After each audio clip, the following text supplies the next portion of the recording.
right now. Tom Dropik at Dropik, Minnesota, #1 ranked team in speed retrieving the whole wide world.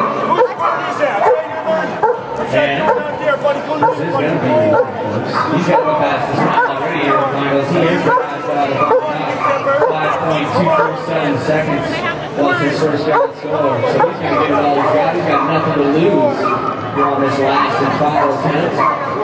Still has just over 20 seconds. Gives that signal plenty of time. This is one of those teams that see travel around the backlog circuit all around the great country of ours. You can catch them on the outdoor chain on the Backlogs Unleashed and the Backlogs Dogs and Gloves series. He is ready, giving us that signal, waiting for that. I kind of figured he might try that. He wanted to get the best time possible, guys. He false started that one by 0.096 seconds, just under 100th of a second. So many close calls, so many close calls.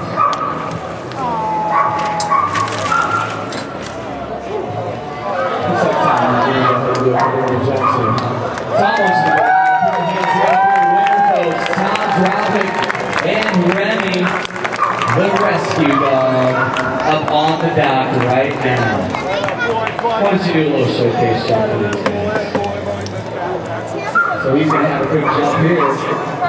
We're getting our paperwork around over the administration booth right now, so we can get into the big air. Because that right there is what we call big air. That is the distance jumping sport here at Backlogs. Tom very, very excited, taking home the win this weekend.